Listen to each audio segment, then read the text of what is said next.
Tu legado es una casucha en el pantano. Marido se burlaba de la herencia de su esposa, pero después ella descubrió la verdad. La casa era grande, demasiado grande para dos personas que apenas se hablaban. Las paredes, antes adornadas con fotos de una luna de miel en Cancún, ahora estaban desnudas. Solo el reloj de péndulo seguía latiendo con el mismo ritmo constante, marcando cada segundo de una rutina que dolía, que asfixiaba. Isabela despertó antes que el sol, como cada mañana. No por obligación, sino por costumbre. Ya no recordaba cuándo fue la última vez que durmió profundamente, sin temor a una palabra hiriente o una mirada fría. Giró lentamente en la cama, esperando encontrar al hombre con quien compartía su vida. Octavio ya no dormía ahí. Desde hacía meses se había apropiado de la habitación de huéspedes, alegando que necesitaba descanso sin interrupciones. La verdad era otra, ya no podía soportar el simple roce de ella al dormir. Isabela se sentó al borde de la cama, frotó sus pies contra la alfombra tibia y suspiró. El amanecer filtraba una luz pálida por las cortinas. El silencio era absoluto. Nadie en esa casa decía buenos días. Bajó las escaleras en silencio. La cocina estaba inmaculada, Isabela la dejaba limpia cada noche, no por orden de Octavio, sino porque necesitaba controlar al menos una pequeña parte de su mundo. Colocó la cafetera, cortó frutas con la precisión de una cirujana, y preparó el desayuno con esmero, como si aún creyera que algo en su matrimonio podía salvarse. Octavio bajó 30 minutos después, vestido con un traje oscuro, el maletín en mano, su teléfono pegado al oído. Ni siquiera la miró. Sí, licenciado, claro. En media hora estoy ahí. Que la junta no empiece sin mí, dijo con voz altiva. Colgó, y solo entonces la miró. ¿Otra vez fruta? ¿No tienes otra cosa? Estoy harto de tus dietas de hospital, espetó, lanzando la servilleta sobre la mesa. Pensé que querías comer ligero, respondió Isabela, tratando de mantener la calma. Pensaste mal. Como siempre. Isabela no replicó. Aprendió con el tiempo que discutir con Octavio era como hablar con una pared que escupía fuego. Voy al hospital hoy. Hay una niña con anemia severa, y, ¿otra vez con tus pobrecitos? Interrumpió él con desdén, mientras se servía café sin mirarla. ¿No te cansas de jugar a la santa? Te pasas la vida entera curando miserables, mientras yo mantengo esta casa solo. ¿Qué clase de esposa eres? Isabela tragó saliva. No por las palabras. Estaba acostumbrada. Sino porque, aún después de todo, esas palabras le dolían. Soy enfermera, Octavio. Es mi vocación. Eso no va a cambiar. Tu vocación no paga las cuentas. Gritó, golpeando la taza contra la mesa. ¿Sabes qué daría yo por tener una mujer con ambiciones reales? Alguien que me ayudara a escalar, no que me arrastrara a la miseria moral de los pobres. Lo que yo hago tiene valor, aunque tú no lo veas. Octavio soltó una carcajada seca, hiriente. ¿Valor? ¿Dónde está el valor? ¿Te pagan con abrazos? ¿Con bendiciones? Despierta, Isabela. Eres una inútil que vive en un mundo de cuentos de hadas. Y ni siquiera eres buena en eso. Isabela cerró los ojos. Ya no lloraba frente a él. Aprendió a reservar sus lágrimas para la ducha o la madrugada. Tengo que irme, murmuró él, recogiendo el maletín. Y tú también deberías irte. Pero no al hospital. Al espejo. A ver si descubres en qué te convertiste. Y salió. Sin un beso. Sin un adiós. En el hospital, Isabela se transformaba. Cambiaba su coraza por una sonrisa suave, su voz se dulcificaba, sus pasos se volvían firmes. Era como si la enfermera que habitaba en su interior solo pudiera vivir fuera de casa. Los pacientes la adoraban. Los niños la buscaban. Los ancianos le decían hija. Porque en su mirada había calor. Ese calor que a ella tanto le faltaba en su propia vida. Esa tarde, mientras revisaba las planillas de medicamentos, una joven interna se le acercó. ¿Cómo lo hace, licenciada? Siempre tan serena. Siempre tan amable, no siempre soy así, respondió Isabela con una sonrisa melancólica. Pero aquí dentro, aquí, sí puedo ser yo. La joven la miró con admiración. Isabela, sin embargo, guardaba un secreto, cada sonrisa suya escondía un grito que no se atrevía a soltar. Cada caricia a un paciente era un pedazo de ternura que a ella misma le faltaba. Su trabajo era su escape, su refugio. Pero incluso ahí, en su pequeño paraíso, la sombra de Octavio la alcanzaba. Esa noche, Isabela volvió a casa. Entró con el alma en los talones. Olía a licor caro. Octavio estaba en el estudio, mirando su computadora. No la saludó. Solo murmuró algo que ella no entendió. En la mesa del comedor había un sobre. Isabela lo tomó con cuidado. Lo abrió. Era un estado de cuenta bancario. Vacío. Octavio apareció en la puerta, apoyado contra el marco, con una sonrisa venenosa.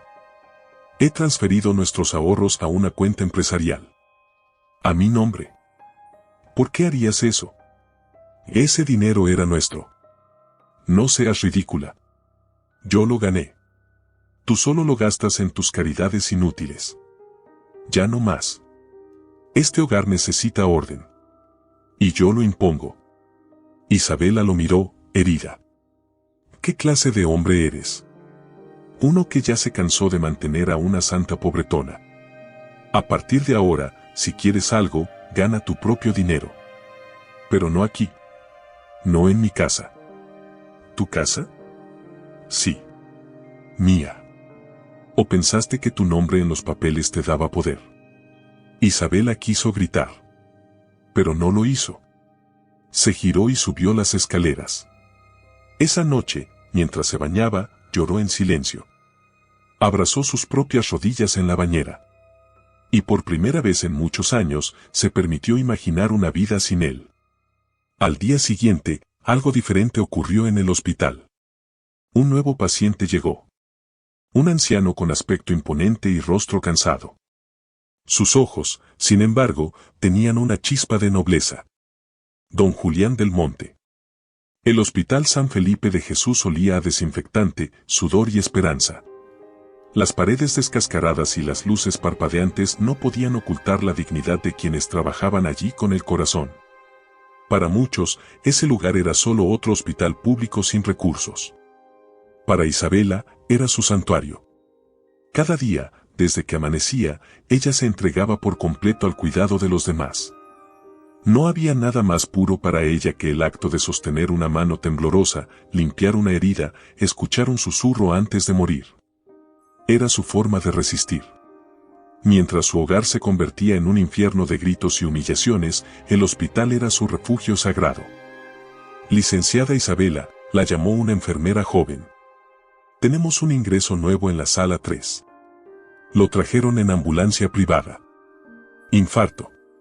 No tiene familiares registrados, pero el tipo parece importante o rico.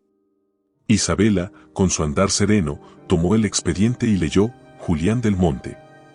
78 años. Hipertensión crónica. Infarto agudo. Pronóstico reservado. No era un nombre común. Del Monte resonaba como apellido de familia de abolengo. Pero en ese momento, para Isabela, no era un apellido ni una cifra bancaria. Era un cuerpo humano luchando por vivir. Entró en la sala 3 y lo vio. Un hombre mayor, de rostro severo y mirada ausente, yacía con tubos conectados a su cuerpo y el rostro perlado de sudor. Aunque el cuerpo estaba abatido, sus manos mostraban fuerza, y en sus ojos oscuros quedaban restos de fuego. «Señor del Monte, ¿puede oírme?», dijo con suavidad. Él abrió los ojos, brevemente. Murmuró algo ininteligible. Isabela le tomó la mano, cálida, firme, real. «Está en buenas manos. No se preocupe. Yo lo cuidaré». Pasaron días. Don Julián no hablaba mucho. Pero cada día que Isabela entraba a la habitación, una leve paz se asentaba sobre él. Se acostumbró a su voz, a sus movimientos. Ella le hablaba de su infancia, de los pacientes que sanaban con voluntad, de las veces que sintió que salvar a alguien era su único motivo para seguir. ¿Sabe usted que la ternura también es medicina, señor del Monte? Le dijo una tarde, al cambiarle las sábanas. Don Julián la miró largo rato. Luego murmuró, Isabela, ¿verdad? Sí, señor. Isabela Fuentes. Isabela, como la canción, dijo con una media sonrisa. ¿Cuál canción? Isabela, flor de mayo, que en la lluvia se quedó, sin abrigo, sin consuelo, sin destino, sin perdón. Ella sonrió. Era la primera vez que lo escuchaba hacer una broma. ¿La inventó usted? Tal vez. ¿Me cantaría algo? Hace años que nadie me canta. Isabela, tímida, pensó en las rancheras que su abuela cantaba mientras lavaba ropa. Cerró los ojos y tarareó, cucurucucú, paloma, ya no le llores. Los ojos de don Julián se humedecieron. Mi madre cantaba eso, cuando mi padre nos abandonó. La música guarda lo que la memoria olvida, respondió ella. A partir de ese día, el vínculo creció. Isabela llegaba a su turno y lo primero que hacía era revisar los signos de don Julián, hablarle, leerle el periódico, compartir su café. Él, en silencio, empezaba a ver en ella no a una enfermera, sino a la hija que jamás tuvo. Una noche, mientras la lluvia golpeaba los ventanales, don Julián rompió su silencio. ¿Por qué estás aquí, Isabela? Porque quiero estar. No. ¿Por qué estás realmente aquí? ¿Qué huyes? Ella se quedó callada. Nadie le preguntaba eso. Todos asumían que era una mujer fuerte y altruista. Pero esa pregunta la atravesó. De una vida que no elegí, susurró. De un hombre que me prometió amor y me dio cadenas. Don Julián asintió lentamente. Y aún así, das amor a quien no conoces. Es la única forma que tengo de no perderme. Pasaron semanas. Don Julián comenzó a recuperarse. Caminaba lentamente por el pasillo con ayuda de Isabela. Las enfermeras murmuraban que entre ambos había una conexión especial. No romántica, pero sí profunda. Como si el universo los hubiera cruzado por una razón mayor. Una tarde, llegó una mujer elegante al hospital. Llevaba gafas oscuras y un bolso de diseñador. Exigió hablar con el director. Era Lucía del Monte, hija de don Julián. Su visita fue breve, fría y vacía. Vengo por protocolo. Si algo le pasa a mi padre, que quede constancia de que lo vi, le dijo al doctor sin mirar a Isabela. No entró a la habitación. No le tomó la mano. No dijo papá. Isabela sí lo hizo. Cada día. Don Julián se dio cuenta. ¿Sabes lo que más me duele, Isabela? No es el corazón. Es ver que la sangre no garantiza amor. Lo sé, señor. Lo sé demasiado bien. Una mañana, tras una noche lluviosa, Isabela llegó al hospital con un presentimiento extraño. Al entrar a la sala 3, lo supo. El cuerpo de don Julián yacía sereno, con una leve sonrisa. Había partido en paz. En su mesita de noche, había una carta doblada con su nombre. Isabela, decía. Solo eso. La tomó con manos temblorosas. No la abrió. La guardó contra su pecho. Esa tarde, el hospital entero se tiñó de silencio. Todos sabían que algo grande se había ido con él. Nadie reclamó el cuerpo. Lucía del Monte envió un asistente para firmar documentos. Isabela fue quien organizó una pequeña ceremonia. No por protocolo, sino por respeto. Colocó flores silvestres. Pidió que tocaran cucurucucú paloma. Y en su silencio, lloró. Semanas después, recibió una llamada de un notario. Quería verla. Era urgente. Se trataba del testamento de don Julián. Isabela no comprendía.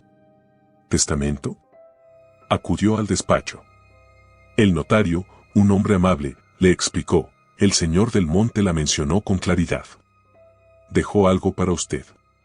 Un terreno, una propiedad en las afueras, algo que, según sus palabras, puede parecer poco, pero vale más que todo el oro del mundo si cae en las manos correctas. Isabela se quedó sin habla. ¿Una herencia? El notario le entregó los documentos. Una casa. Antiguísima. En un terreno llamado la Ciénaga Santa, a kilómetros de la ciudad, entre ríos estancados y vegetación salvaje. Es una casucha, dijo el notario. Pero parece que él la consideraba especial. Isabela sintió una mezcla de desconcierto, gratitud y miedo. Por primera vez en años, alguien le había dejado algo. Por amor, por gratitud, por elección. Lloró en silencio. No por la propiedad, sino por lo que representaba. Por primera vez, alguien la había visto. Y ese regalo cambiaría su vida para siempre. El sol entraba tímidamente por la ventana del pequeño apartamento donde Isabela se había refugiado desde la muerte de don Julián.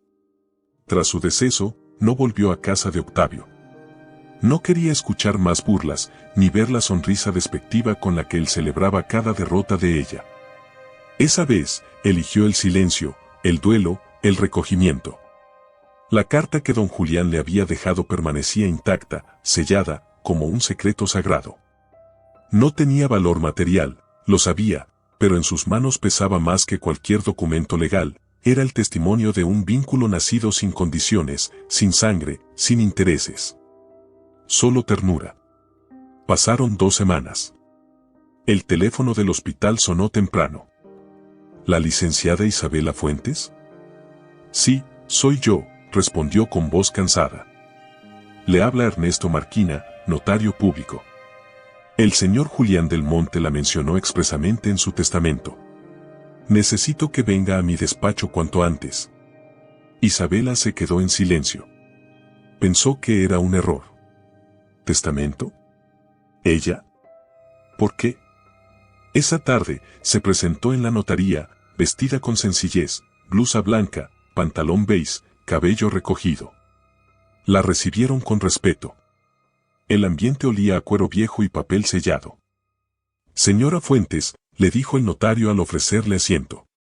El señor del Monte dejó claras instrucciones antes de su fallecimiento. Me pidió que le entregara esto, colocó un sobre la mesa, y que le informara que una de sus propiedades pasará a ser de su entera posesión. Isabela lo miró con incredulidad. ¿Propiedad? ¿Yo? Sí. Una finca ubicada en un terreno rural a las afueras de la ciudad. El sitio se llama la Ciénaga Santa. Isabela sintió un escalofrío. El nombre tenía algo de poesía y de abandono. El señor del Monte escribió que este lugar era especial para él, aunque no para muchos. Dijo que, en las manos adecuadas, podría transformarse en algo valioso. Y confió en que esas manos serían las suyas. El notario extendió los papeles. Escritura, plano, ubicación. Una casa antigua. Muy antigua. No es una gran propiedad, ni en valor ni en infraestructura. Pero es legalmente suya. Él también dejó instrucciones para una posible segunda parte del testamento, bajo custodia de un abogado de su confianza. Eso se abrirá en unos meses. Isabela tomó los papeles con manos temblorosas. No sabía si debía sentirse agradecida, confundida o abrumada. Una parte de ella lloraba por la pérdida, otra se preguntaba por qué alguien como don Julián habría pensado en dejarle algo a ella. ¿Por qué yo, señor Marquina? Me pidió que le dijera esto textualmente, porque ella me dio humanidad cuando todos me daban lástima o desprecio. Porque me vio con ojos de alma. Y eso no tiene precio. Esa noche, Isabela regresó a su apartamento con los documentos en la bolsa y la carta en la mano.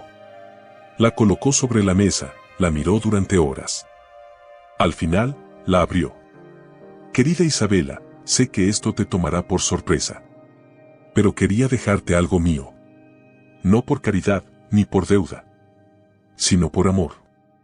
El amor que nace entre dos almas que se reconocen en la tormenta. Nunca fuiste mi hija, pero fuiste mi paz. Esa casita en la ciénaga fue un refugio para mí en mi juventud. Tal vez para ti lo sea también. Tal vez la conviertas en otra cosa. Yo solo quería que supieras que alguien en este mundo te eligió. Con cariño eterno, Julián del Monte. Isabela lloró. Como no lo hacía desde niña. Lloró por el abandono de sus padres, por las humillaciones de Octavio, por las veces que se sintió invisible. Esa carta era un abrazo. Una redención. La noticia no tardó en llegar a oídos de Octavio. ¿Una herencia? ¿Tú? ¿De un anciano moribundo?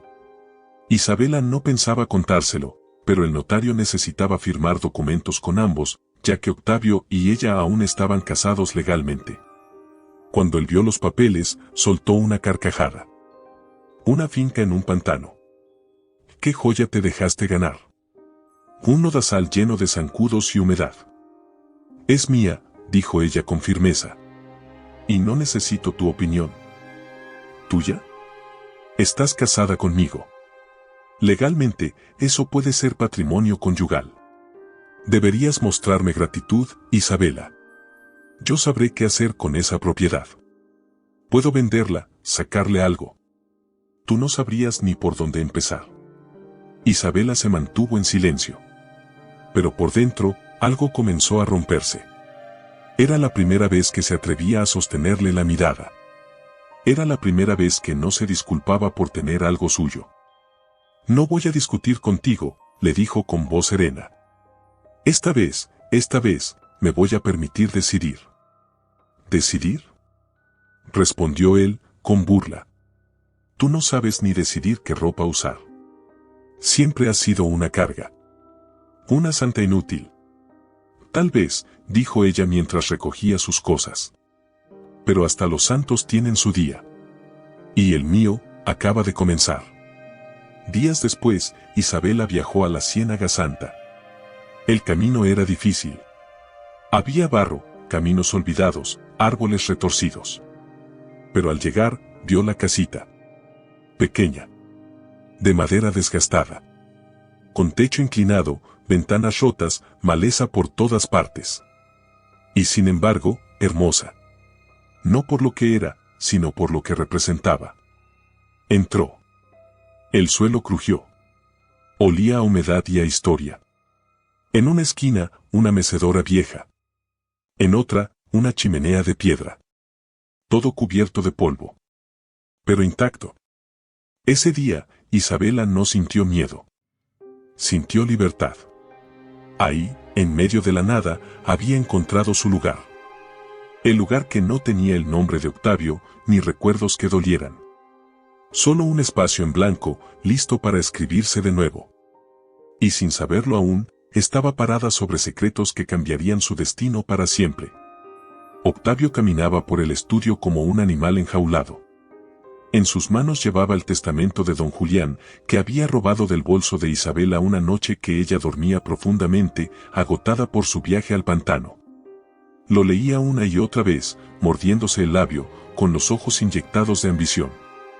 Una propiedad, por insignificante que sea, es poder, murmuró para sí mismo. Y si ese viejo tenía más, si le dejó algo más, no me voy a quedar con las manos vacías. No después de 10 años soportando a esa inútil. La herencia no era espectacular a simple vista, pero Octavio tenía un olfato particular para detectar debilidades legales y oportunidades enterradas entre cláusulas. Había hecho fortuna especulando con terrenos olvidados, manipulando fideicomisos y chantajeando a políticos menores. Esta vez, sin embargo, el obstáculo era Isabela. Su propia esposa. Una mujer que, en su visión retorcida, no merecía nada. Esa noche, bebió más de la cuenta. Releyó las escrituras y pensó en su siguiente jugada. A la mañana siguiente, llamó a un número que no usaba desde hacía años. ¿Salomón Neri? Soy Octavio Barragán. Necesito un favor, del tipo que no se registra en papel. Salomón era un abogado que había perdido su licencia por falsificar documentos de adopción. Desde entonces, operaba en la clandestinidad, arreglos turbios, testamentos alterados, desaparición de archivos notariales. Tenía una sonrisa fácil y una ética inexistente. Se reunieron en un café oscuro del centro. ¿Cuál es el trabajo? preguntó Salomón sin rodeos. Octavio colocó el testamento sobre la mesa y sonrió. Necesito que esto cambie. Legalmente, claro, aunque no tan legal. Salomón hojeó el documento. Frunció el ceño. Este testamento es reciente. Notariado. Bien sellado. Pero no registrado aún. El notario murió días después, mintió Octavio. Tengo acceso a los papeles. La herencia está en manos de mi esposa. Pero no por mucho tiempo. ¿Y qué quieres exactamente? Que aparezca un testamento anterior. Uno donde el viejo me deja la propiedad a mí. Por gratitud. Por negocios pasados. Algo convincente. Tú sabes cómo hacerlo. Salomón se frotó las manos, como quien huele dinero. ¿Y cuánto estás dispuesto a pagar? Lo suficiente para que te retires tranquilo, si no hablas nunca más de esto. Trato hecho. Mientras tanto, Isabela comenzaba a organizar su nueva vida. Había limpiado la casucha con ayuda de una mujer del pueblo, Rosaura, que conocía todas las historias del pantano. Descubrieron que la propiedad tenía un sótano cerrado con candado y una pequeña cabaña trasera cubierta de ramas y polvo. Isabela sentía que el lugar guardaba secretos. No sabía cuáles, pero algo la impulsaba a seguir limpiando, descubriendo, abriendo puertas olvidadas. Una tarde, mientras barría hojas secas, recibió una llamada de Octavio. «Necesito verte», dijo él con voz inusualmente suave. «¿Para qué?» «Para hablar. Como adultos. No voy a discutir contigo, lo prometo». A pesar de su instinto, Isabela accedió. Se encontraron en una cafetería del centro. Octavio se presentó con traje gris y sonrisa de político arrepentido. «Quería pedirte disculpas». Isabela lo miró con desconfianza. «¿Disculpas?» «Por no valorar lo que teníamos. Por no verte. Por ser un imbécil». Ella no dijo nada. «Sé que el testamento te pertenece. Y no voy a pelear por eso. Solo quería que supieras que, si necesitas ayuda para vender la propiedad o administrarla, estoy a tu disposición». Isabela tragó saliva. «No voy a venderla». Octavio alzó las cejas, fingiendo sorpresa. «¿Qué vas a hacer con una casucha en medio del pantano?» «Convertirla en un lugar digno. Algo mío». Octavio sonrió forzadamente. Por dentro, hervía. Sabía que su plan tendría que acelerarse. Isabela ya no era la mujer temerosa de antes. Ahora hablaba con convicción. Tenía luz en los ojos. Una luz que él odiaba. Esa noche, Salomón le envió una copia del Nuevo Testamento falsificado. El documento era impecable. Mismo tipo de letra. Mismo papel. Sello idéntico. Firma perfecta. Apareció en un archivo viejo del despacho del señor del monte, diría Salomón si alguien preguntaba. Una copia que había olvidado entregar. Con ese documento, Octavio planeaba dar el siguiente paso, invalidar el testamento de Isabela y quedarse con todo. Pero no contaba con una cosa, alguien más estaba siguiendo sus pasos. Un joven pasante del despacho del notario Marquina, llamado Rodrigo, había escuchado rumores de que el testamento de don Julián no estaba completo. Que existía una segunda parte, oculta en manos de otro abogado de confianza. Rodrigo, curioso, encontró una pista en un archivo sellado, una carta dirigida a un tal licenciado Emiliano Ortega, especialista en patrimonio ético. El nombre no le decía nada en ese momento. Pero en unos capítulos cambiaría todo. Mientras tanto, Isabela regresó al pantano con el alma encendida de presentimientos. Sentía que algo oscuro se movía a su alrededor. Comenzó a tener sueños, voces que la llamaban por su nombre, puertas que se abrían solas, un anciano que le entregaba llaves oxidadas.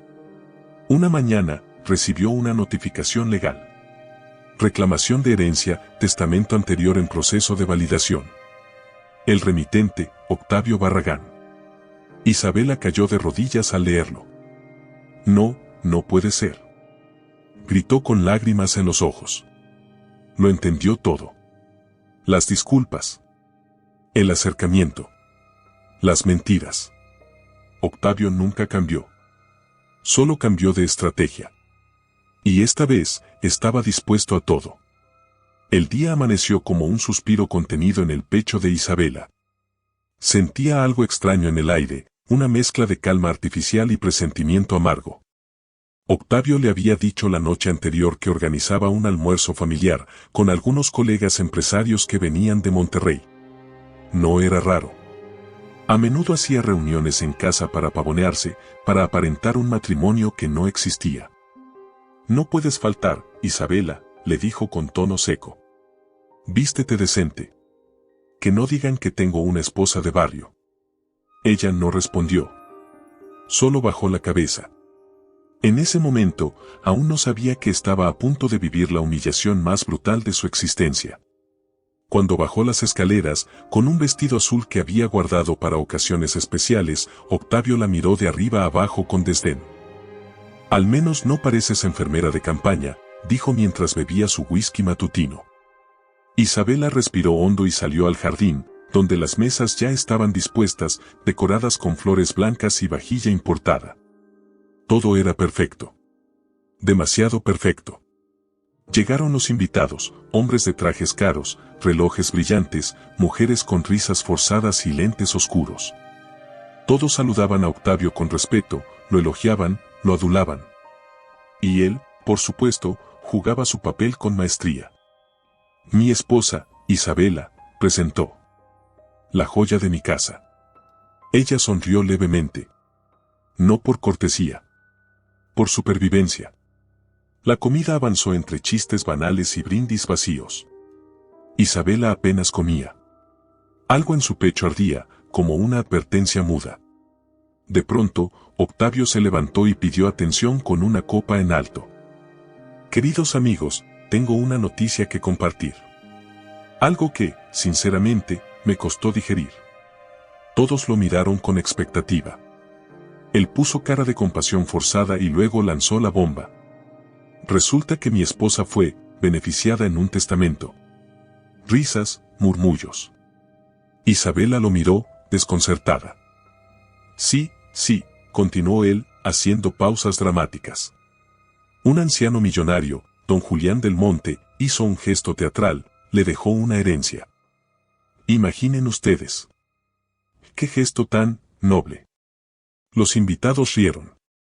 «Ahora, lo interesante del asunto», dijo, levantando una ceja, «es que lo que le dejó fue una casucha». «Sí. Una casucha en medio de un pantano. Un nido de mosquitos y humedad. Imaginen el olor». Las risas estallaron. Algunas mujeres intentaron disimularlas. Otros hombres soltaron carcajadas sin filtro. Isabela sintió cómo su rostro se paralizaba. Quiso hablar. Quiso gritar. Pero las palabras no le salían. «Así es, señores», siguió Octavio, ya encendido por la burla. «Mi esposa es ahora la orgullosa dueña de una ciénaga. Quizá pueda abrir su clínica para sapos. Al menos ellos no se quejarán de su falta de ambición». «Octavio, basta», logró decir ella finalmente, con la voz quebrada. «¿Basta?», preguntó él, girándose hacia ella con frialdad. «¿Te avergüenzas de tu legado, Isabela? ¿No querías ayudar al mundo? Ahí tienes. Tu propio reino de fango. Un paraíso de lodo donde puedes ser reina». La humillación fue total. Las risas eran cuchillos. Las miradas, metralla. Isabela salió corriendo, con lágrimas que le nublaban la vista. Subió las escaleras, se encerró en el baño y gritó. Gritó como nunca antes. Se abrazó a sí misma, temblando, mientras el maquillaje se deshacía en su rostro como su dignidad frente al mundo. Horas después, cuando la casa quedó vacía, bajó con paso lento. Quería hablar con Octavio. Quería entender por qué. ¿Por qué tanta crueldad? Pero lo que encontró fue aún peor. Sus maletas, junto a la puerta. Y un sobre. Lo abrió.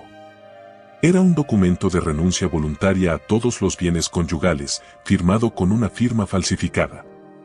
Y un mensaje, escrito a mano por Octavio: te di lo que mereces. Llévate tu pantano. Ahí podrás seguir jugando a la heroína entre ranas y podredumbre. Aquí ya no tienes lugar. Ella no lloró. No gritó. Solo se quedó allí, de pie, con la mirada perdida, como una mujer vacía. Horas después, tomó un taxi con los pocos ahorros que le quedaban. Llevaba una maleta pequeña, una bolsa con el testamento original de don Julián y el corazón hecho polvo. El cielo lloraba con ella. Una tormenta azotaba la ciudad. Cada relámpago parecía una advertencia. Cada trueno, una sentencia. Llegó al pantano de madrugada. El chofer dudó en dejarla ahí. ¿Está segura, señora? Más que nunca. Caminó entre el lodo, con los zapatos empapados, el cabello pegado al rostro y los recuerdos clavados en el alma. Cada paso era una despedida. Cada gota, un bautizo. Al llegar a la casucha, empujó la puerta. Un crujido antiguo la recibió. El polvo aún bailaba en el aire. Las telarañas decoraban los rincones. Y, sin embargo, por primera vez en años, Isabela sintió silencio verdadero. No el silencio hostil de su casa con Octavio.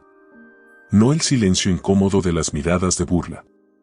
Sino el silencio que escucha. Que abraza. Que espera. Se arrodilló en el suelo. Dejó la maleta a un lado. Y lloró. No de tristeza. Sino de liberación. El viaje fue largo. No por la distancia, sino por el peso que cargaba en el alma. Isabela iba en silencio, sentada en el asiento trasero de una camioneta desvencijada que el chofer había aceptado llevar hasta ese rincón perdido donde nadie va.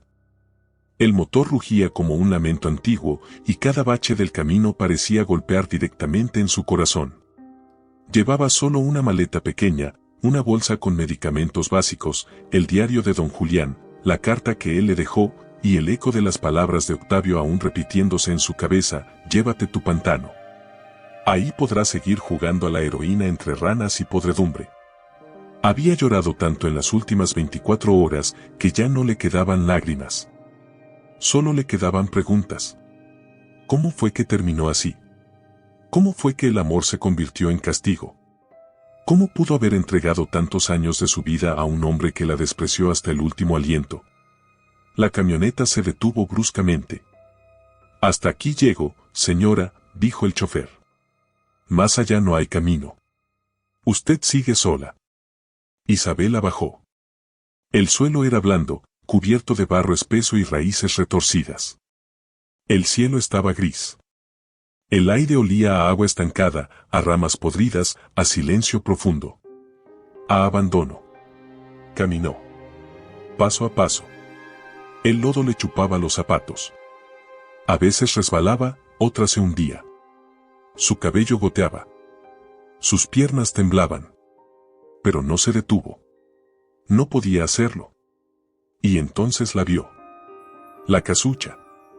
Pequeña, ladeada, como si el tiempo la hubiera golpeado 1000 veces sin tumbarla. La madera estaba mojada, ennegrecida por la humedad. Las ventanas rotas. El techo, inclinado como quien se rinde. Pero estaba de pie. Igual que ella. Empujó la puerta con fuerza.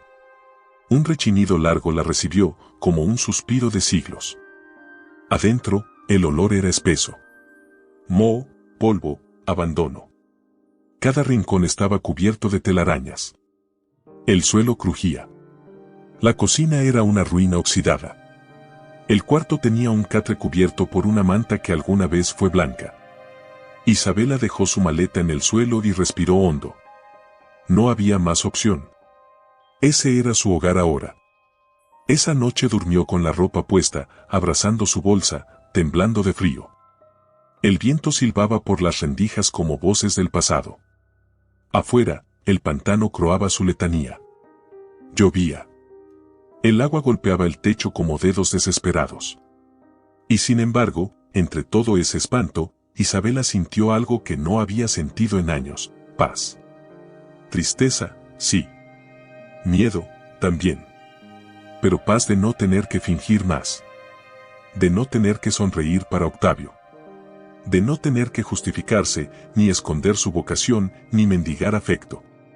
Esa primera noche fue un parto de alma. Al amanecer, Isabela despertó con la garganta reseca y los músculos doloridos. Se sentó en el catre, se frotó el rostro, y se obligó a levantarse. Salió al exterior. El paisaje era imponente. A su alrededor, el pantano se extendía como un mar dormido. Árboles retorcidos surgían del agua. Aves negras graznaban a lo lejos. El cielo era plomo. Pero había belleza. Una belleza salvaje, cruel, indomable. Como ella. Pasó los siguientes días limpiando lo que podía. Usó trapos viejos para quitar el polvo. Sacó cubetas de agua del pozo para lavar los pisos. Encontró utensilios oxidados, libros devorados por la humedad y un pequeño retrato de una mujer desconocida, de mirada triste, enmarcada en madera carcomida. La puso sobre una repisa. Una tarde, mientras barría el cuarto trasero, una tabla del suelo crujió de forma distinta. Se arrodilló. Levantó la madera.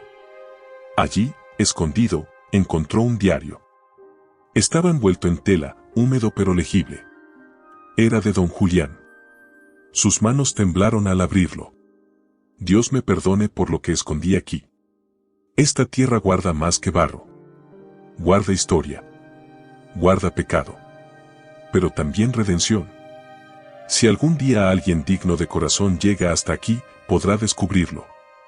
Y quizás limpiar mi nombre. O el de mi sangre. Las páginas eran confusas. Llenas de referencias a nombres que no conocía, a fechas sin contexto. Pero había algo que se repetía varias veces: el agua cura, pero también mata. El agua es oro, pero también castigo. Isabela cerró el diario. Lo guardó en su bolsa. No entendía nada aún, pero algo en su interior sabía que ese lugar tenía un propósito mayor. No era solo un exilio. Era un inicio. Días después, mientras intentaba arreglar el tejado con tablas improvisadas, escuchó una voz detrás de ella. «Hola. ¿Señora Isabela?» Se dio la vuelta. Una mujer mayor, de rostro curtido y ojos de jade, la observaba con curiosidad. «Soy Carmela. Vivo más allá del matorral». Vi humo y pensé, alguien llegó a la casa del muerto. Isabela bajó del tejado con dificultad. «Soy Isabela». ¿Conoció a don Julián? Muchos lo conocimos. Pero pocos lo entendieron. Carmela sonrió. En sus ojos había sabiduría. Una especie de paz indescifrable. Necesitará ayuda. Este lugar no se sobrevive solo. Y usted se ve rota. Isabela tragó saliva. Estoy viva. Eso basta por ahora. Entonces ya tiene lo necesario. Carmela regresó más tarde con pan de maíz, un jabón hecho a mano y una manta de lana. Se sentaron a tomar café junto al fuego. Esa noche, Isabela durmió sin miedo. No cómoda, pero acompañada por una nueva sensación, esperanza mínima. Una semana después, un hombre llamó a su puerta. ¿Doña Isabela? Era Tomás. Alto, de manos grandes, piel quemada por el sol y una tristeza clavada en los hombros. Soy carpintero. Supe que alguien se instaló en la casita del fondo. Si necesita ayuda para reparar algo, puedo colaborar. No puedo pagarle mucho, dijo ella con sinceridad. No vine por dinero. Vine por respeto. Don Julián fue bueno conmigo cuando nadie más lo fue. Si usted era su amiga, entonces, usted merece lo mismo. Isabela bajó la mirada. No estaba acostumbrada a la bondad sin condiciones. Gracias. Y así, poco a poco, día tras día, tabla tras tabla, palabra tras palabra, el pantano comenzó a transformarse. Y también ella. El sol apenas se colaba entre las ramas retorcidas del pantano cuando Isabela abrió los ojos. La noche había sido fría, pero algo diferente latía en el ambiente. Tal vez era el recuerdo de la conversación con doña Carmela o la promesa silenciosa de que no todo en aquel rincón era muerte, soledad y abandono. Esa mañana, por primera vez desde que llegó, sintió hambre. Encendió la pequeña estufa con esfuerzo y preparó un poco de café con lo poco que tenía. Se sentó en la entrada de la casucha, aún con los pies descalzos, observando cómo la niebla se levantaba del agua como un suspiro que se despide. No pasó mucho tiempo antes de que escuchara el sonido de pasos entre el lodo. «Buenos días, hija», dijo doña Carmela, apareciendo con una canasta en las manos. «Te traje unas yerbitas para el dolor de huesos, y pan de anís, recién hecho». Isabela sintió un nudo en la garganta. Esa mujer, a la que apenas conocía, le ofrecía más amor del que había recibido en años. «Gracias, no sé cómo agradecerle». «No se agradece el corazón, muchacha. El corazón se comparte». Doña Carmela entró sin pedir permiso, como hacen las mujeres que ya no temen a nada. Comenzó a limpiar, a revisar ventanas, a comentar con sabiduría cada rincón de la casucha. «Esta casa tiene alma. Sufrida, pero viva. No la dejes morir otra vez», le dijo mientras colocaba un ramo de ruda en la puerta. Isabela le contó, por primera vez a alguien, lo que había vivido. No los detalles legales ni las intrigas, sino lo que dolía, la humillación, el desprecio, el abandono. Doña Carmela la escuchó en silencio. Cuando terminó, se acercó, la tomó de las manos, y dijo: «Esa herida que traes, no te la va a curar la justicia, ni el dinero. Te la va a curar el servicio. Dar, hija. Dar a quienes también están rotos. Es la única medicina verdadera». Esa tarde, mientras recogía leña, escuchó una voz masculina llamándola. «¿Doña Isabela?». Se giró. Era Tomás, el carpintero que días atrás se había ofrecido a ayudar. Venía con una caja de herramientas y una sonrisa tímida. Vestía ropa sencilla, con las botas cubiertas de lodo y las manos encallecidas. «Traje unos clavos y madera.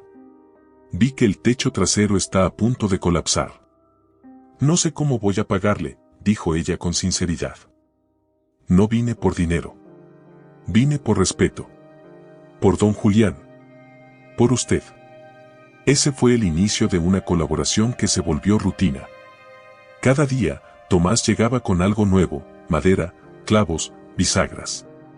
Isabela, a cambio, le ofrecía café, palabras, compañía. No hablaban mucho. Pero el silencio entre ellos no era incómodo. Era cálido. Una mañana, mientras recogía agua del pozo, se acercó una niña de unos 7 años, con la ropa remendada y el rostro sucio de tierra. «Mi abuelita dice que usted sabe curar. ¿Es cierto?». «Depende de qué tengas», respondió Isabela con una sonrisa. «Mi hermano tiene fiebre. Y tiembla».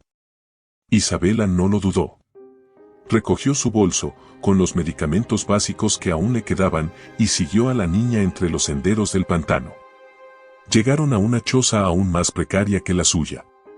Allí, en un catre de varillas, yacía un niño de 5 años con los labios resecos y el rostro encendido. «Necesita líquidos, paracetamol y sobre todo, sombra y cuidado». Pasó horas allí. Curó, limpió, enseñó a la abuela cómo bajar la fiebre. Antes de irse, la mujer la abrazó con fuerza. «Nadie viene hasta aquí. Nadie se acuerda de nosotros. Usted es como una virgen, pero con bata». Isabela sonrió. Por dentro, algo en ella volvió a latir. Con el tiempo, la gente del pantano comenzó a buscarla.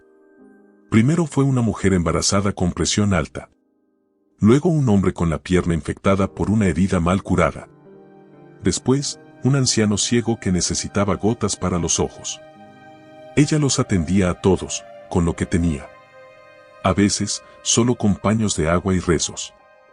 Otras, con remedios naturales que doña Carmela le enseñaba a preparar. La casucha comenzó a llenarse de vida. De historias.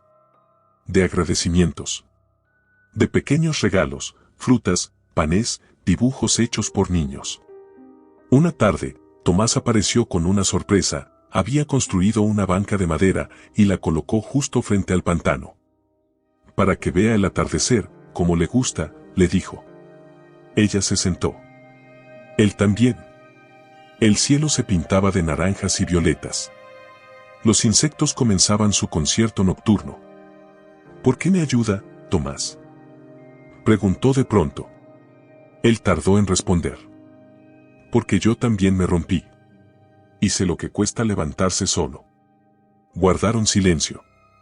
Esa noche, Isabela escribió en el diario de don Julián: hoy sentí que el pantano ya no es mi cárcel. Es mi raíz. Aquí estoy floreciendo. Y lo más hermoso es que no lo hago sola. El viento había comenzado a cambiar en la ciénaga. El murmullo de las ramas se volvió más insistente, como si algo se acercara, algo que alteraría la paz naciente que Isabela empezaba a construir. Esa mañana, ella preparaba una infusión de manzanilla para un niño del caserío, cuando escuchó los ladridos desesperados del perro de Carmela. Salió de la casucha y miró en dirección al viejo camino que cruzaba el pantano. Entonces lo vio. Un cuerpo. Tendido, inmóvil, cubierto de lodo y sangre. Tomás. Gritó con voz temblorosa. Carmela. Alguien está herido. Corrió, sus pies se hundían en el barro, el agua le salpicaba los tobillos, pero no se detuvo. Se arrodilló junto al hombre.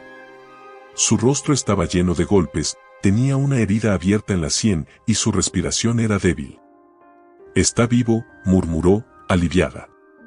Con la ayuda de Tomás, lo llevaron a la casucha. Lo colocaron en el catre que ella había acondicionado para pacientes. Isabela limpió sus heridas con manos firmes y temblorosas a la vez. Había algo en ese rostro que le resultaba vagamente familiar. Pasaron 2 días. El hombre no despertaba. Isabela cambiaba sus vendajes, le humedecía los labios con agua de coco, le hablaba en voz baja. No sé quién eres, pero te juro que no estás solo. La noche del tercer día, mientras la lluvia tamborileaba en el techo, él abrió los ojos. Oscuros. Profundos. Inquietos. ¿Dónde estoy? Estás a salvo, respondió Isabela. En el pantano. Te encontramos herido. Él trató de incorporarse, pero gimió de dolor. No te muevas. Aún no. Has perdido mucha sangre. ¿Usted es Isabela Fuentes? Ella lo miró con sorpresa. ¿Cómo sabes mi nombre? Él sonrió, con dificultad. Te recuerdo, del hospital. Estabas cuidando a don Julián. Yo fui a buscarlo una vez, por un asunto legal. Isabela frunció el ceño.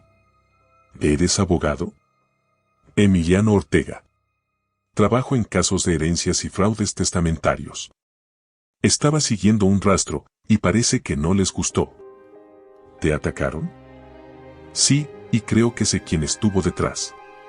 Hubo un silencio denso. Isabela no tuvo que preguntar. ¿Octavio? Emiliano asintió con los ojos cerrados. Él, y un tal Salomón Neri. Me acerqué demasiado a un documento. Un testamento original.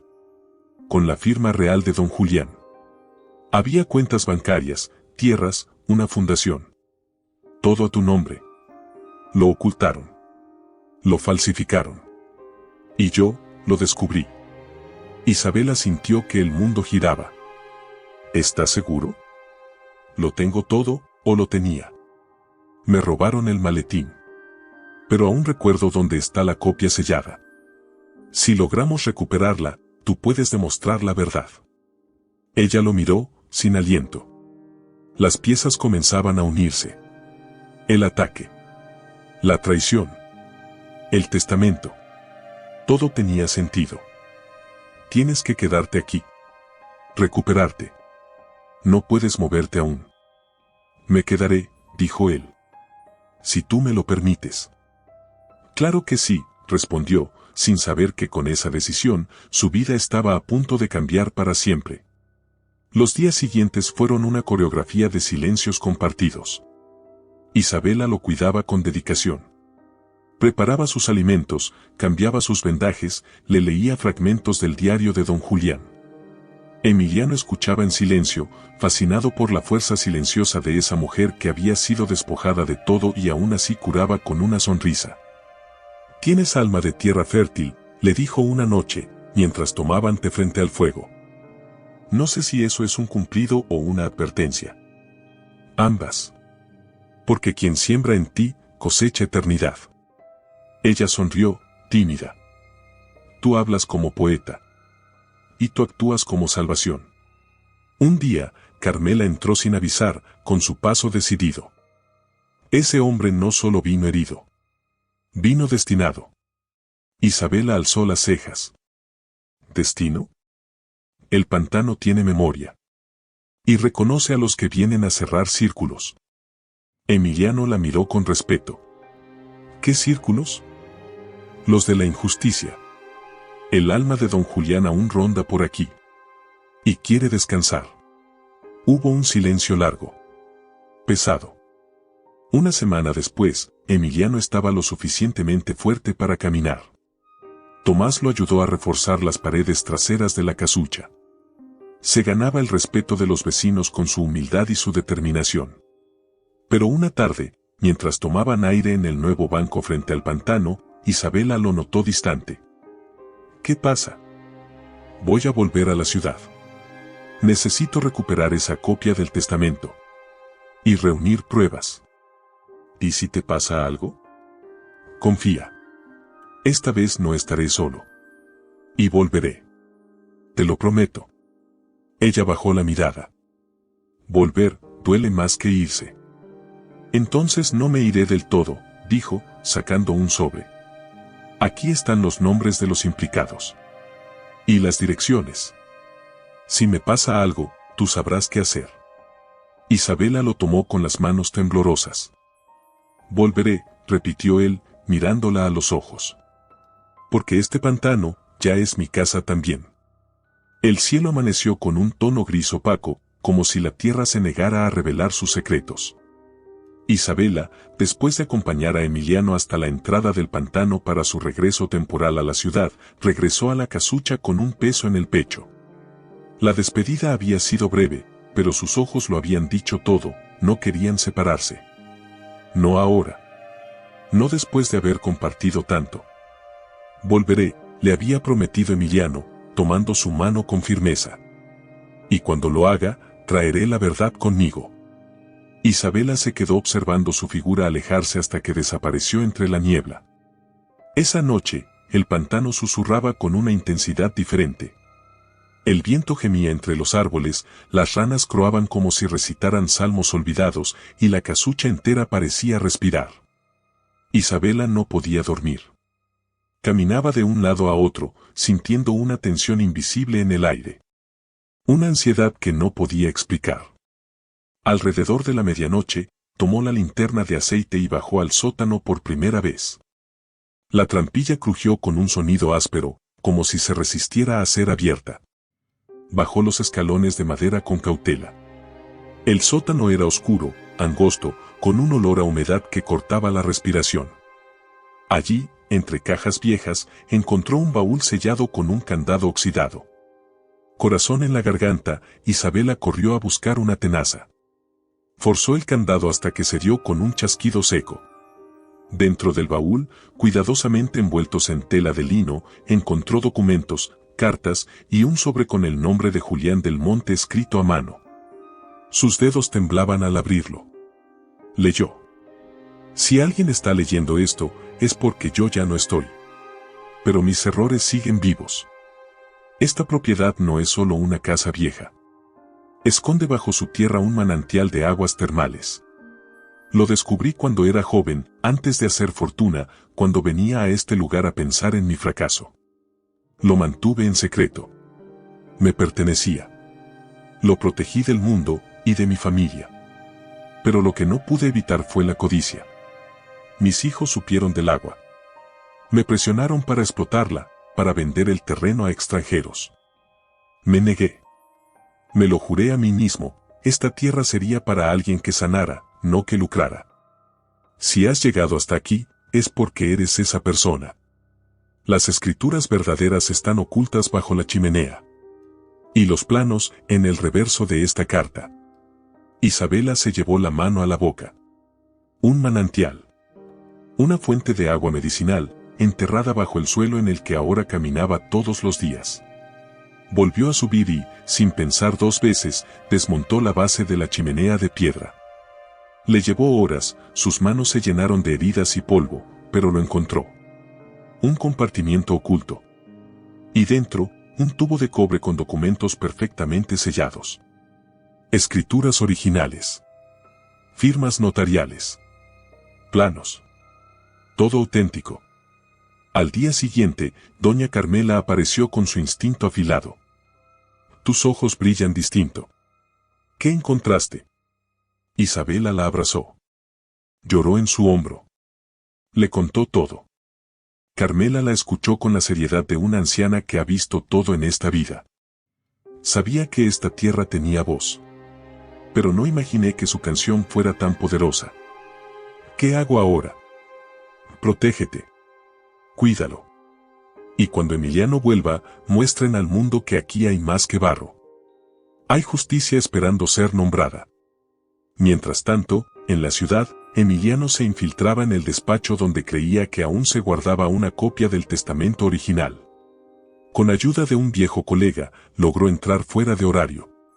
Rebuscó entre archivadores, cajas y carpetas. Hasta que lo encontró. La copia sellada. Las cuentas bancarias. La Fundación de Salud Rural. Todo. Sonrió. Pero no por él. Sonrió por Isabela. Esa misma noche, en el pantano, Tomás se presentó agitado. Doña Isabela, alguien estuvo merodeando cerca. No eran de por aquí. Vi luces, escuché pasos. Isabela sintió un escalofrío. Sabía que Octavio no se quedaría quieto. Sabía que alguien estaba espiando. Que los hilos de la codicia aún se movían. Decidió esconder los documentos en una vieja caja de metal que enterró bajo el suelo de la casucha, justo donde dormía. Que vengan, dijo, con el rostro firme. Aquí no van a encontrar miedo. Solo verdad. Pasaron 3 días. Emiliano regresó. Cansado, con la barba crecida y los ojos brillantes. Cuando la vio, corrió hacia ella. La abrazó con fuerza. Lo tengo todo, Isabela. Todo.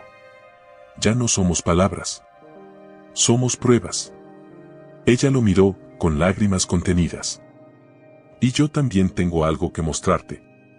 Le entregó la carta, los planos, los documentos. Él los revisó, pasmado. Esto lo cambia todo. Sí. ¿Y ahora, Emiliano, estás listo para pelear conmigo? Él asintió. Hasta el último aliento. El amanecer en el pantano parecía distinto. El aire era más denso, como si la naturaleza contuviera la respiración. Los árboles no crujían, los pájaros callaban. Isabela se levantó antes de que el sol rompiera la niebla. Frente a la casucha, Emiliano ya estaba despierto, de pie, con los documentos en la mano. Voy, todo comienza, dijo él, mirándola con una mezcla de fuerza y ternura. Isabela respiró hondo. Se acercó a él, y le tomó las manos. No importa cómo termine. Yo no me escondo más. Días antes, Emiliano había entregado las pruebas a la fiscalía. El testamento original, el diario de don Julián, los planos de la mina, los documentos falsificados encontrados en poder de Salomón. A medida que las autoridades revisaban los papeles, la verdad se tejía como una red firme, indestructible. Y no tardó en explotar. La prensa local fue la primera en tomar la historia. Titulares como, Mujer del Pantano enfrenta al magnate corrupto, herencia robada, el fraude detrás de la fortuna de Octavio Barragán, una enfermera rural desafía al poder. La historia se volvió viral. Isabela, sin quererlo, se convirtió en símbolo. Las cámaras empezaron a llegar al pantano. Periodistas buscando entrevistas, imágenes, lágrimas. Pero ella no quiso protagonismo. Esto no se trata de fama, dijo a Emiliano. Se trata de justicia. Y de todas las mujeres a quienes les han arrebatado la voz. Octavio, al enterarse del proceso legal en su contra, reaccionó como una bestia acorralada. ¿Quién se cree esa mujercita? No voy a permitir que me arruine. Los documentos son reales, dijo Salomón, nervioso. Y si caes tú, yo caigo también. Entonces destrúyelos. Quema lo que haga falta. Silencia a ese maldito abogado. Ya no es tan fácil. La prensa los protege. El pueblo los apoya. Octavio se quedó en silencio, mascando veneno. Entonces atacaremos donde más le duele. Esa noche, mientras Isabela dormía profundamente, un olor extraño invadió la casucha. Humo. Tomás fue el primero en verlo. El fuego comenzaba por detrás. Las llamas trepaban por el techo como lenguas de odio. Corrió. Gritó. Isabela. Isabela. Ella despertó tosiendo, mareada por el humo. Emiliano la sacó por la ventana trasera. La casucha ardía. Las llamas devoraban los recuerdos, las paredes, los papeles, todo. Los documentos. Gritó ella, los escondí bajo la cama. Ya es muy tarde. Rugió Emiliano, arrastrándola lejos de las llamas. Los vecinos acudieron con cubetas de agua, con palas, con mantas mojadas. Lucharon contra el fuego como quien protege un templo. Y en medio del caos, Isabela lloraba. No por la casa, sino por el símbolo que ardía con ella. El milagro del pantano, en cenizas. Pero el destino, sabio y feroz, tenía otros planes. Días después, un periodista entregó a Isabela una copia digital de todos los documentos. Emiliano, previendo lo peor, había enviado por correo cifrado una réplica completa a varios medios. Por si las ratas decidían jugar sucio, le dijo con una sonrisa triste. Isabela lo abrazó con fuerza. Con todo el fuego que la vida no pudo apagar. El juicio fue fijado para el siguiente mes. Durante semanas, la comunidad del pantano organizó colectas para los traslados, los abogados voluntarios, la difusión. Gente de otras regiones escribió cartas de apoyo. Mujeres rurales compartieron historias similares. El caso ya no era solo de Isabela. Era de todas. Y el día llegó. El tribunal estaba repleto. Abogados, cámaras, curiosos. Octavio llegó escoltado, vestido de traje oscuro, con gafas negras. Frío como el mármol. A su lado, Salomón, demacrado y sudando. Isabela entró tomada del brazo de Emiliano. Vestía blanco. Sin adornos. Su mirada era firme. Su paso, sereno. Cada paso era una batalla ganada. La fiscalía presentó las pruebas. El testamento verdadero. Las firmas comparadas. El fraude notarial. La confesión grabada de Salomón, cuando fue presionado con una orden de arresto. Octavio, en su defensa, alegó locura, traición, manipulación. Esa mujer me engañó. Lo planeó todo desde el principio. El juez lo interrumpió. Silencio, señor Barragán. No estamos aquí por su vanidad herida. El abogado defensor trató de invalidar la copia digital. Pero entonces, Emiliano se levantó con una última prueba. Su señoría, presento esta memoria USB con la grabación del propio señor Barragán, planeando el incendio de la propiedad. Fue enviada de manera anónima por uno de sus empleados, arrepentido. El juez escuchó. Octavio, al verse expuesto, estalló. Ella no es nadie. Es una mujer del pantano. Una cualquiera. Isabela se puso de pie. El tribunal guardó silencio. Ella habló con voz firme. Sí. Soy una mujer del pantano. Y lo digo con orgullo. Porque allí descubrí mi valor, mi voz, mi fuerza. No quiero venganza. Solo justicia. Por mí, y por todas las que fueron tratadas como nada. Hoy, somos todo. El aplauso que siguió fue interrumpido por el martillo del juez. Horas después, el veredicto. Octavio Barragán, culpable de fraude, falsificación, intento de homicidio, daño a propiedad y obstrucción de justicia. Condenado a 20 años sin derecho a fianza. Salomón Neri, condenado a 8 años por complicidad. Isabela cerró los ojos. No lloró. No gritó. Solo respiró. Y por primera vez, sin peso en el alma. La sala del juzgado estaba llena. No solo por las cámaras, los reporteros, los abogados, los curiosos.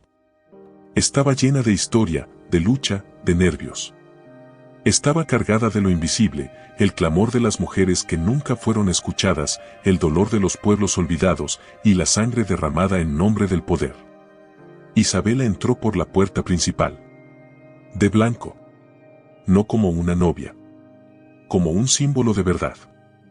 A su lado, Emiliano la sostenía con la misma firmeza con la que se había sostenido a sí misma durante los años más oscuros. Frente a ellos, Octavio. De traje oscuro, gafas de diseñador, la mandíbula apretada como si todavía pudiera controlar el mundo. A su lado, Salomón. Más pálido que nunca. Las ojeras hundidas por el insomnio del culpable. El juez tomó su lugar. Un hombre recto, de rostro duro y mirada limpia. Se abre la audiencia del caso Fuentes V.S. Barragán. Un murmullo recorrió la sala. La fiscalía comenzó la presentación de pruebas. Documentos, testimonios, análisis periciales. Salomón, enfrentado a su conciencia y a una condena segura, había firmado una declaración completa a cambio de reducción de pena. Su voz temblaba mientras leía. Yo falsifiqué el testamento. Lo hice por orden de Octavio Barragán. Recibí dinero, y juré que era un favor sin consecuencias.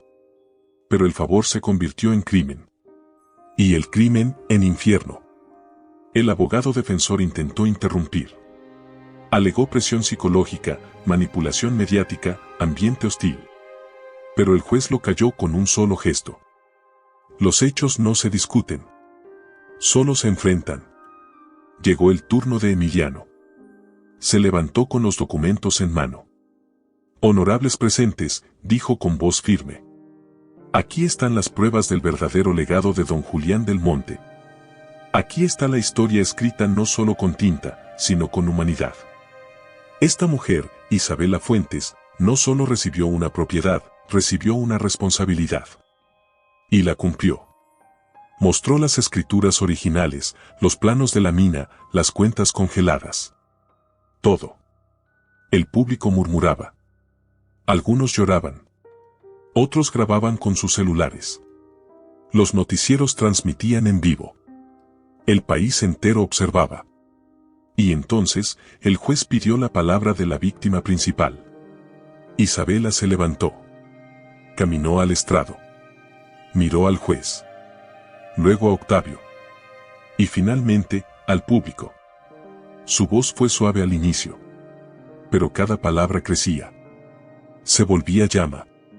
Lanza. Esperanza. Nunca imaginé estar aquí. En esta sala. De pie. Viva. Cuando fui echada como basura, con mis maletas en la calle, pensé que mi historia terminaba. Pero no. Porque hay algo que ni la mentira más grande puede robar, el valor de una conciencia limpia. Respiró hondo. No quiero venganza. Quiero verdad. Quiero justicia. Para mí. Para don Julián, que confió en mí. Para las mujeres que han sido calladas, para los pobres a los que llaman invisibles, para los que viven en el lodo, pero aún así florecen. Volvió la vista a Octavio. Tú me humillaste. Me usaste. Me despojaste. Y aún así, no te odio. Porque el odio me haría igual a ti. Y yo soy todo lo que tú nunca pudiste ser, fuerte, entera y libre. La sala entera se puso de pie. No como protesta. Como honor. Como respeto. Las lágrimas caían. Hasta el juez parpadeó más lento. La sentencia fue leída en un silencio sepulcral. Este tribunal declara al acusado Octavio Barragán culpable de todos los cargos: fraude, falsificación de documentos, intento de homicidio, coacción agravada y encubrimiento. Condena, 22 años de prisión sin posibilidad de reducción. El acusado Salomón Neri recibe 10 años de prisión con revisión a los 5 años por colaboración judicial. Hubo un segundo de silencio. Y luego, aplausos. No por la condena. Por la dignidad recuperada.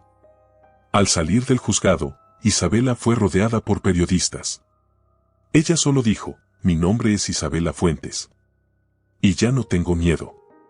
Emiliano la abrazó. Tomás y Carmela, que habían viajado desde el pantano, lloraban entre la multitud. Un periodista gritó, ¿qué hará ahora, señora Fuentes? Ella miró al cielo. Sonrió por primera vez sin dolor. Volver a casa. Porque aún queda mucho por construir. Esa noche, al regresar al pantano, Isabela encontró en la puerta de su nueva casita, reconstruida por los vecinos, un ramo de flores silvestres. Y una nota anónima, gracias por recordarnos que los pobres también tienen voz.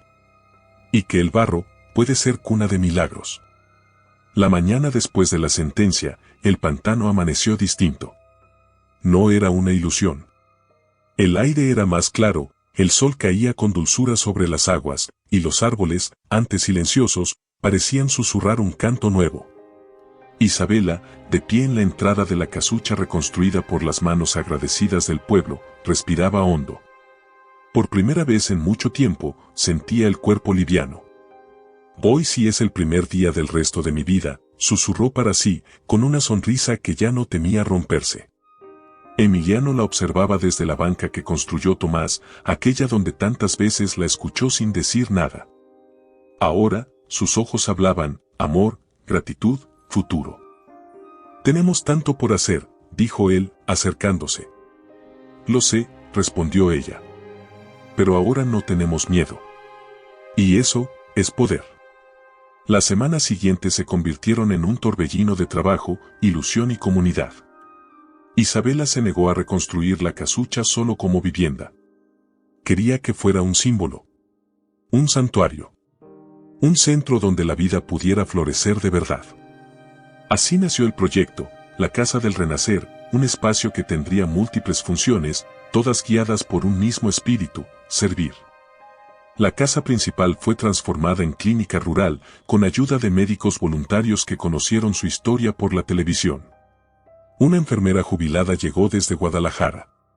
Una pediatra del norte pidió trasladarse aunque fuera sin sueldo. Una historia así no se ve todos los días, dijo la doctora. Pero sí se sueña. Y yo quiero vivir en un sueño como este. En la parte trasera, con la guía sabia de doña Carmela y la mano fuerte de Tomás, construyeron aulas de madera para talleres comunitarios, alfabetización para adultos, clases para niños, herbolaria tradicional, primeros auxilios. Isabela enseñaba todos los días, desde las 7 de la mañana. Porque donde hay saber, hay libertad, decía, mientras escribía con tiza en el pizarrón que Emiliano clavó con sus propias manos. La mina de aguas termales, antes escondida bajo la tierra húmeda del pantano, fue habilitada con sumo cuidado. No se construyeron hoteles ni spas de lujo, como deseaban los herederos de don Julián. No. Isabela convirtió el lugar en una fuente popular de salud, con horarios comunitarios, baños terapéuticos gratuitos para ancianos y pacientes crónicos, y hasta un convenio con fisioterapeutas de una universidad pública. Don Julián dijo que esto debía curar, no enriquecer, recordó Isabela, leyendo en voz alta un fragmento de su diario. Y así será. Los periodistas volvieron. Esta vez, sin morbo ni escándalo. Querían contar el milagro del pantano. Un canal nacional transmitió un reportaje especial. Hace un año, esta mujer dormía en una cama llena de moho, con una lámpara de queroseno y el corazón en ruinas. Hoy, es directora de un centro comunitario, inspiración de miles, símbolo de resiliencia. Su nombre es Isabela Fuentes. Pero muchos aquí la llaman simplemente, la señora del renacer. Las redes estallaron. Cartas llegaron de todo el país. Algunas con dinero. Otras, con palabras que valían aún más. Una joven escribió, gracias a usted, dejé a mi agresor. Volví a estudiar. Y ahora quiero ser enfermera como usted.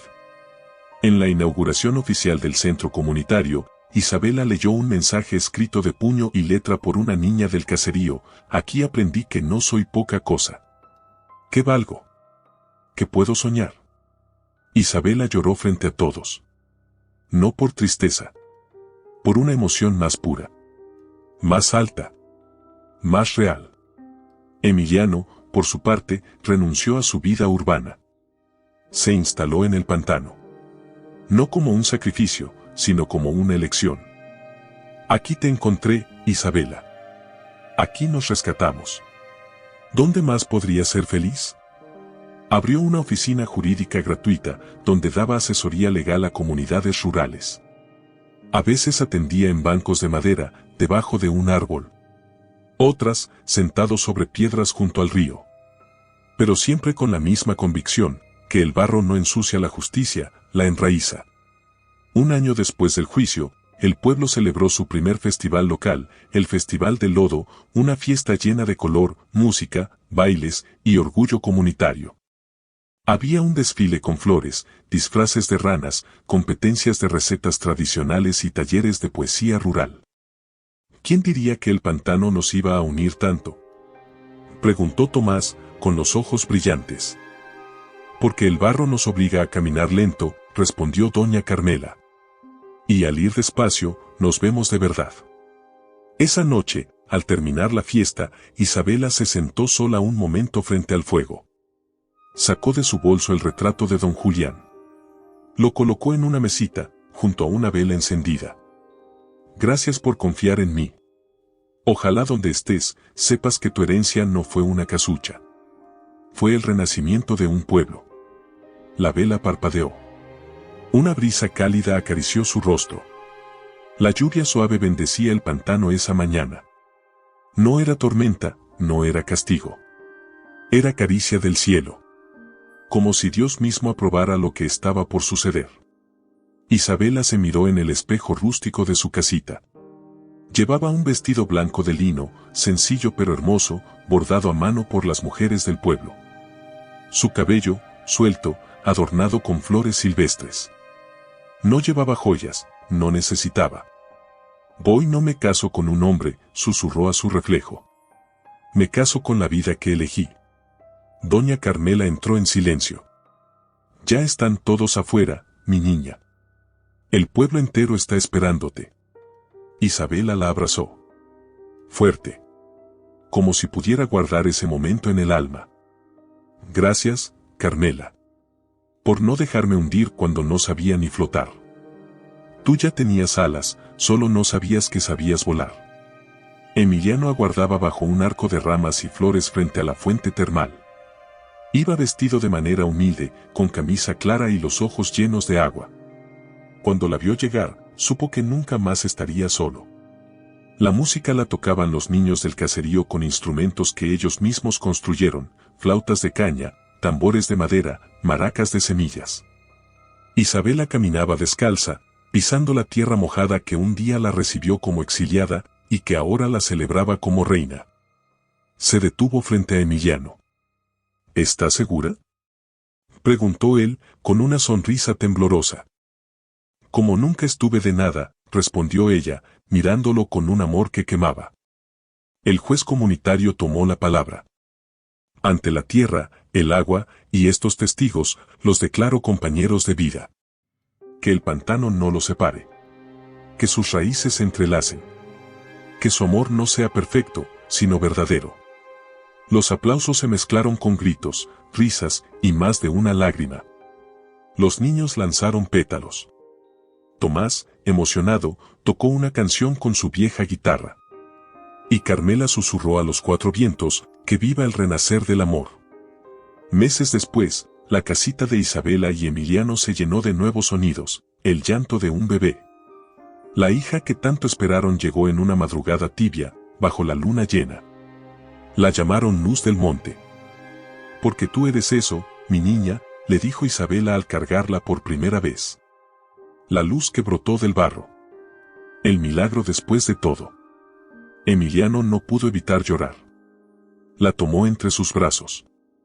Y ahí, entre susurros, le prometió, nada en este mundo te hará daño mientras yo respire. Y cuando ya no respire, aquí estarás tú, fuerte como tu madre, libre como este pantano. Los años pasaron, y el pueblo cambió. Lo que fue ceniza, se convirtió en semilla. El centro comunitario creció. Se sumaron más aulas, una biblioteca, una panadería colectiva.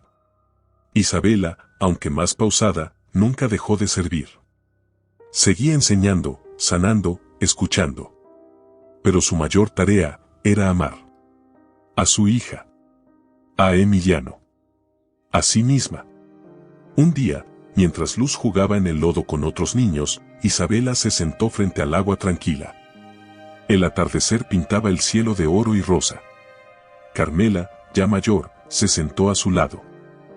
¿Te acuerdas de cuando llegaste aquí, Isabela? Llegué rota. Y ahora, mírate. Carmela, ¿qué es lo que aprendí aquí? La anciana sonrió, acariciando su bastón de ramas. Que el barro no es sucio. Es fértil. Que la vida puede doler, pero también puede sanar. Y que nadie nace para ser víctima, sino para escribir su propia historia. Isabela miró a su hija corriendo con flores en el cabello. Y entonces lo supo. Su historia no era una tragedia. Era una victoria. Esa noche, escribió en su diario, mi legado no fue una casucha. Fue un pueblo renacido. Fue una segunda oportunidad. Fue amor. Y eso vale más que cualquier fortuna. Isabela, Emiliano y Luz sentados frente al pantano. La niña duerme sobre el pecho de su madre. El sol se esconde. El agua refleja el cielo. El viento sopla. La voz en off de Isabela se escucha por última vez. Me dijeron que mi herencia era una ruina. Me reí. Porque una ruina puede ser el cimiento más fuerte. Si allí decides construir el amor. Si esta historia tocó tu corazón tanto como a nosotros al contarla, no te vayas sin dejar tu comentario. Queremos saber qué parte te emocionó más, cuál fue tu personaje favorito y qué mensaje te dejó esta novela. Suscríbete al canal para más relatos llenos de drama, amor y redención, y no olvides regalarle un me gusta al video si te hizo sentir algo profundo. Tu apoyo es lo que mantiene viva la pasión por las grandes historias.